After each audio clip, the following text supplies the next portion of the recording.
Now look here, you children. Mama's going to work now, and I don't want no swinging.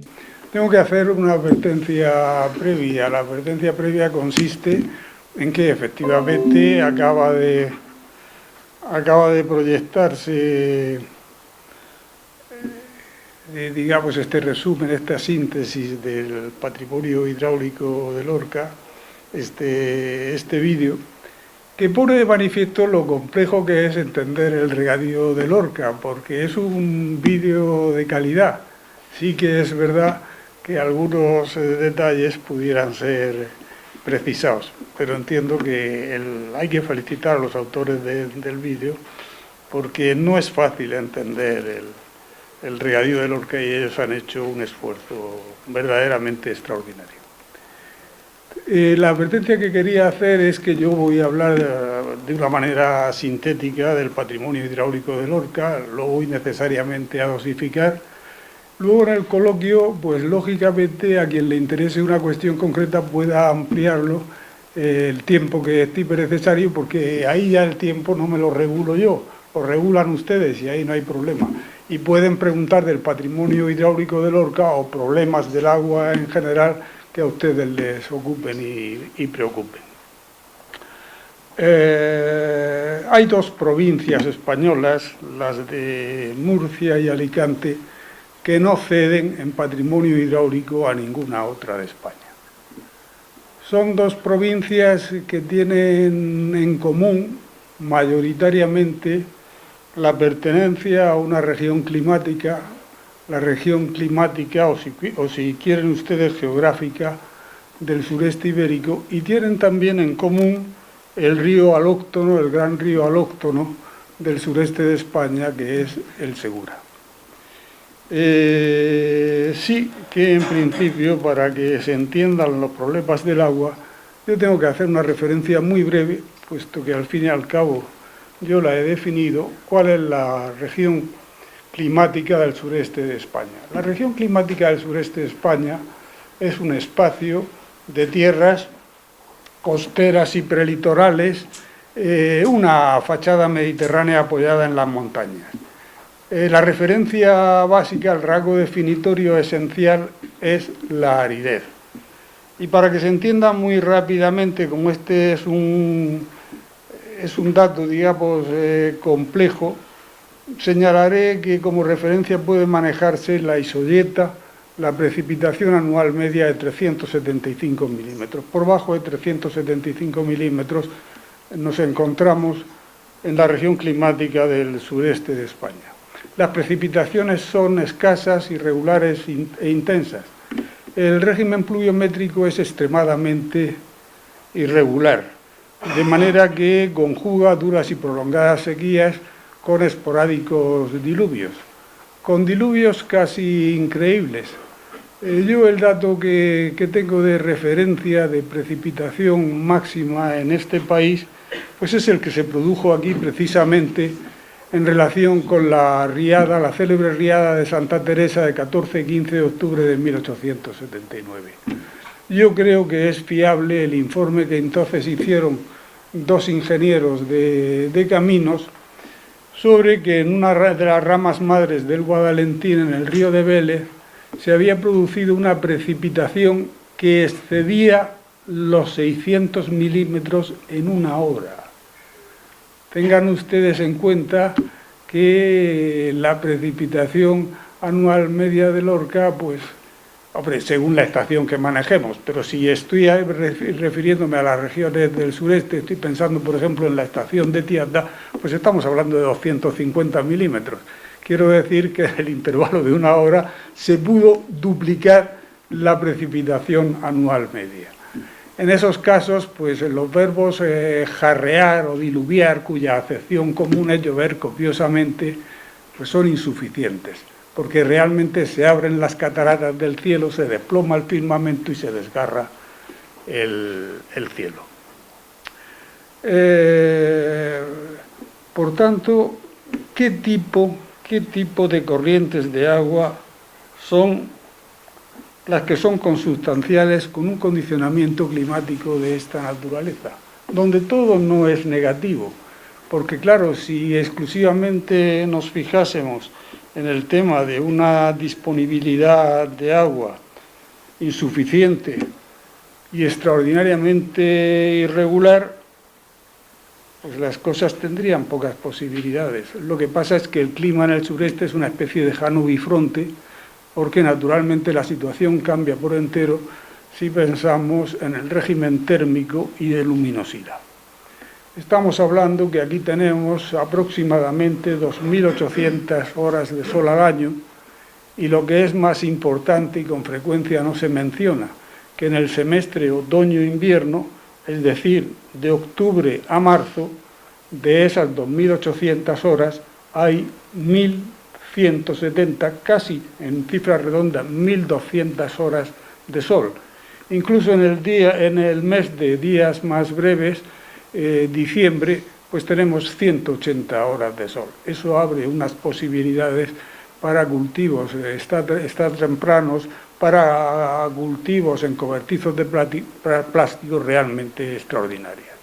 Quiero decir que la primera idea que hay que tener muy clara, y que parece que en este país y particularmente en estos momentos no se tiene, es que el regadío no es igualmente beneficioso por doquier. Naturalmente el agua es mucho más productiva en unos espacios que en otros, y en el sureste lo es de manera realmente particular. Si pensamos en la cultura del agua, como se ha dicho en el vídeo, en fin, me ha recordado el vídeo muchas cosas, es una cultura de más de 2.000 años, de manera que hunde sus raíces pues, en el largo periodo que conduce del Neolítico a la iberización. Y efectivamente es una cultura del agua extraordinariamente rica y diversa, porque ha sido preciso aguzar el ingenio. El primer planteamiento es adaptarse a las condiciones del medio, y aquí se han hecho adaptaciones verdaderamente interesantes. Por ejemplo, en la mayor parte de los regadíos, pues las aguas que se aprovechan son las aguas perennes, es decir, las aguas claras o vivas. Aquí se han aprovechado las aguas perennes, las claras, las vivas y naturalmente las turbias. Es decir, sin el aprovechamiento de las turbias, la cerealicultura, que ha sido la agricultura dominante aquí durante siglos, lógicamente no se entiende. Pensemos, por ejemplo, en lo que ha representado la presa de los Sangradores y la impropiamente denominada Rambla de Tiata. Pero comencemos por nuestro río, por el río Guadalentín, o si ustedes quieren, por el Sangonera, y si quieren, como le llamó acertadamente en 1724 Felipe Vidal y Pinilla, por las avenidas de Lorca. Y efectivamente, el eminente potamólogo francés Maurice Pardet lo ha considerado el río más salvaje de Europa. Y en relación con eso, a mí me gusta iterar, porque pocos ríos tienen el privilegio que tiene el Guadalentín, de que Lope de Vega definida su irregularidad de una manera excepcional. A mí los colegas extranjeros, cuando hablamos de irregularidad fluvial, siempre me hacen repetir esos versos de Lope de Vega, para que se entienda lo que es el Guadalentín. El Guadalentín es un prototipo de río Rambla. Esta es una expresión que se me atribuye a mí, la de río Rambla, y yo me he cansado de repetir hasta la saciedad que la expresión no es mía. La expresión tiene 1000 años de antigüedad. Fueron los hispano-musulmanes quienes llamaron al Vinalopó el río Rambla.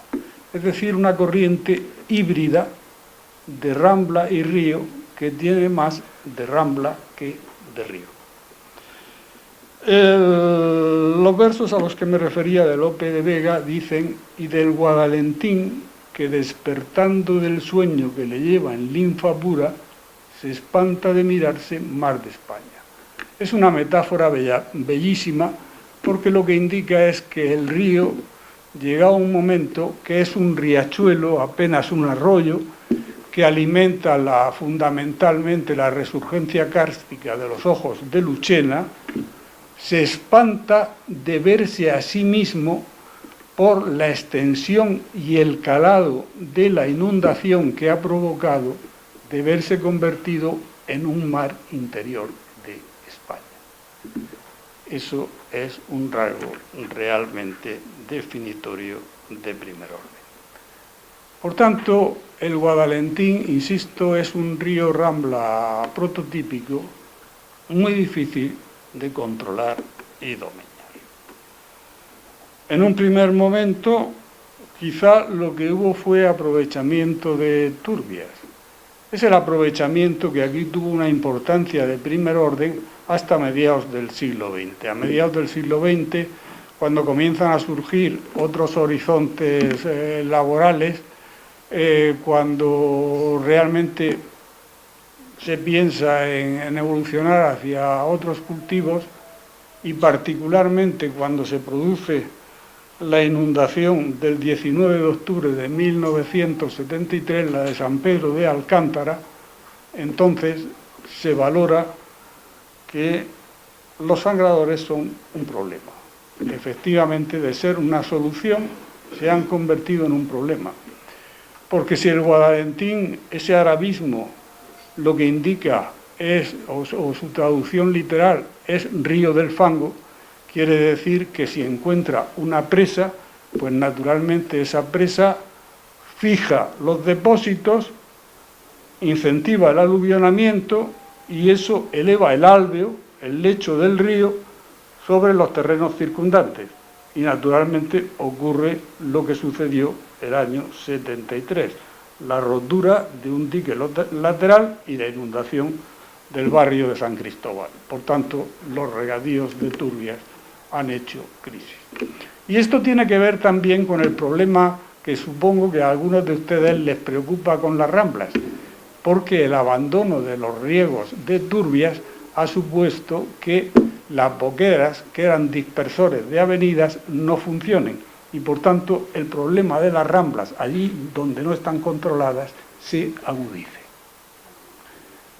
Pero vayamos al Guadalentín, vayamos a las aguas claras o perennes del Guadalentín, porque en torno a ellas se articula un patrimonio inmaterial y material de primerísimo orden. Efectivamente, aquí se produjo la disociación de las propiedades de agua y tierra, y este es un hecho histórico que se produce tempranamente. Se produce en la primera mitad del siglo XIV, está perfectamente documentado que en las Cortes de Alcalá, en 1348, los dueños de aguas, fundamentalmente, aparte de la ciudad, el clero de San Patricio, los canónigos de San Patricio y los regidores, solicitaron que se les dispensara del pago de alcabala, puesto que ellos no vendían el agua, sino el turno de riego, y recuperaban el dominio del agua en la siguiente tanda. Esa disociación de las propiedades de agua y tierra, digamos, se traduce en un patrimonio inmaterial de primerísimo orden. No hay regadío en España que posea una complejidad comparable a la del río Guadalentín. Miren ustedes, aquí hay agricultores mayores, pero tengo la seguridad de que si yo cito las denominaciones de las porciones de agua que se han manejado en el Guadalentín, probablemente algunas de siglos les sonarán a novedosas. Estoy pensando en una que sí conocen, la casa, la noche, el día, la isla, pero de la casa de 24 horas podemos ir al jarro de media hora, y ese a lo mejor ya no suena tanto. O podemos pasar por la tahuya de 1 hora, o podemos pasar por la terciada de 4 horas, más conocida sí serían los cuartos de 3 horas de Sutuyena. Pero fíjense, por ejemplo, que la disociación de las propiedades de agua y tierra no es completa en el Guadalentín. El agua se disocia en las alquerías de Albacete, de Sutuyena, de Tercia, pero no en Altrítar, Serrata, Hornillo y Heredamiento del Real. Y entonces, por citarle solo alguna originalidad, solo en el regadío de Lorca se ha producido la llamada sisa de porciones. Por ejemplo, cuando se construyen los embalses y se va naturalmente a aforar el agua, las aguas claras o perennes que el embalse debe dejar salir como cuerpo de la casa, pues entonces se calcula que la hila en los heredamientos donde se ha separado de la tierra son 11,48 litros por segundo. En cambio, en las porciones, en las alquerías donde no se ha separado de la tierra, en la ribera fundamentalmente del río, en el heredamiento del Real, la hila tiene 17,77 litros por segundo, por la sencilla razón de que donde el agua ha permanecido a la tierra no se ha producido la sisa de porciones. ¿Y qué era la sisa de porciones? La sisa de porciones consistía en lo siguiente: cuando había unas necesidades de urgencia, entonces se decidía aumentar el número de hilas. ¿Y cómo se aumentaba el número de hilas? Reduciéndoles el perfil. Y entonces normalmente, claro, como la propiedad del agua se había disociado de la tierra, en estas hilas que se sisaban, normalmente la periodicidad a la hora del cobro de los ingresos por subasta era diaria, mientras que en otras era del orden de 162 días, porque otra complejidad era que mientras que en el ruedo de la ciudad, en lo que era regadío de hortalizas, se podía regar cada 8 días, pero había sectores cerealistas, por ejemplo, en el heredamiento de Albacete, donde solo era posible el riego cada 162 días, es decir, como máximo 3 veces al año, una para sembrar y 2 para recoger la cosecha.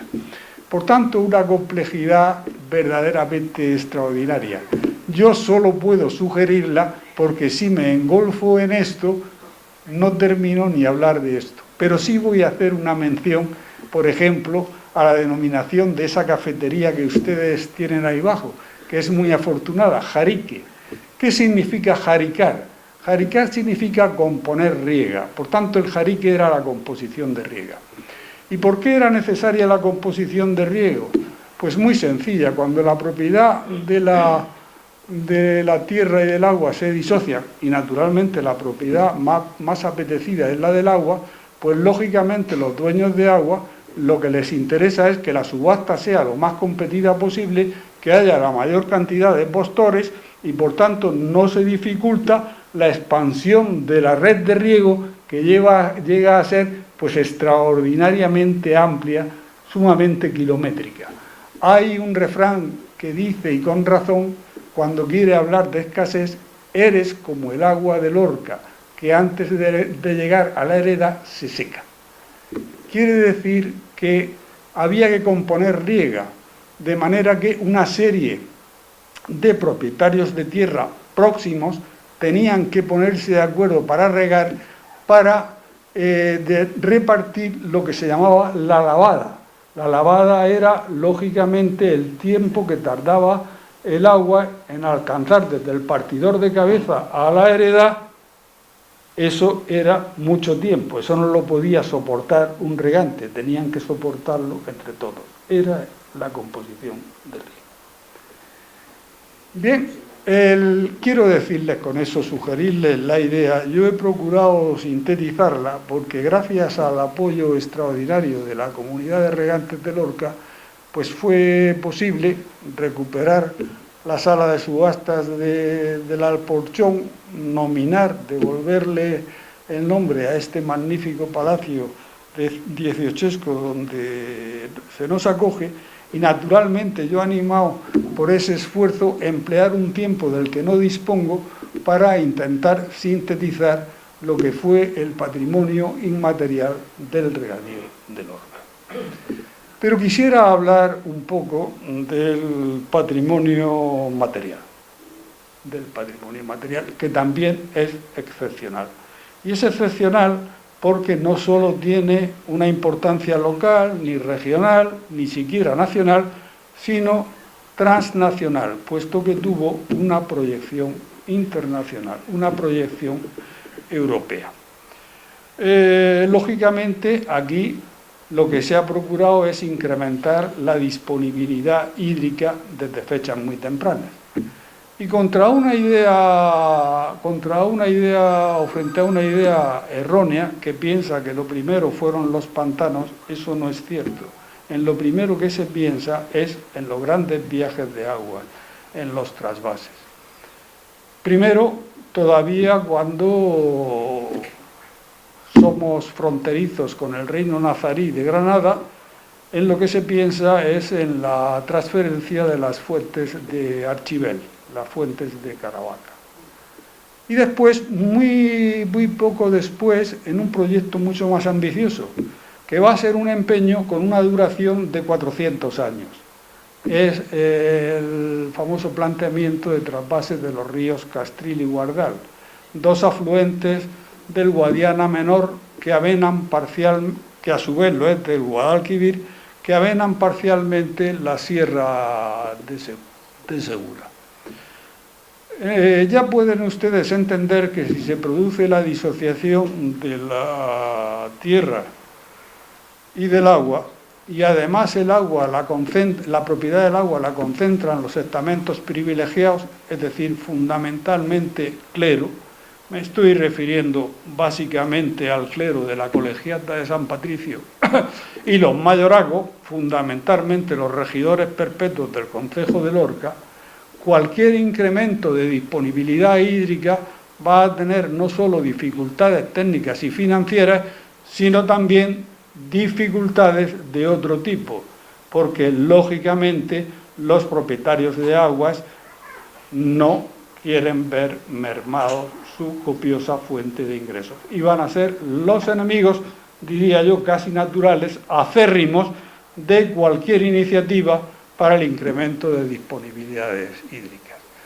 El trasvase del Castril y Guardal tropieza también con otra dificultad tan importante como pudiera ser hoy para el trasvase Tajo-Segura la oposición de la comunidad de Castilla-La Mancha, porque lógicamente donde había que tomar las aguas realmente eran señoríos que en la conquista del Reino de Granada habían sido atribuidos a la Casa de Alba. Puebla de Don Fadrique Álvarez de Toledo y Enríquez fue el segundo duque de Alba. Pero la oposición en la fase inicial del trasvase es aún más poderosa, porque quien se opone al trasvase es el tercer duque de Alba, el gran duque de Alba, es decir, una de las personas más influyentes del reino, vencedor en Milberg, gobernador de los Países Bajos, y el general que uniría a la corona de España la corona de Portugal, es decir, don Fernando Álvarez de Toledo y Pimentel, el gran duque de Alba. Por tanto, este es un empeño, insisto, que dura 400 años. El último proyecto que se hace, vísperas ya del Plan Nacional de Obras Hidráulicas del año 33, lo hace un lorquino, lo hace el ingeniero don Camilo Mazzucchelli en 1932. Pero fíjense que estoy poniendo particular atención en el trasvase del Castril y Guardal, porque este es el origen y la fuente de una serie de decisiones que van a tener una trascendencia extraordinaria. ¿Cuándo se recupera este proyecto? Se recupera de una manera importante cuando en España reina uno de los más grandes monarcas que ha conocido este país. Me refiero a Carlos III, el monarca que más ha hecho por la tierra de Lorca y al que desdichadamente algún, no quiero pensar en intencionalidad, pero sí en desconocimiento, despojó de calle en la ciudad de Lorca. Aprovechando que están aquí las autoridades municipales, les diré que la ciudad de Lorca tiene una deuda con Carlos III. Now look here, you children. Mama's going to work now, and I don't want no swinging.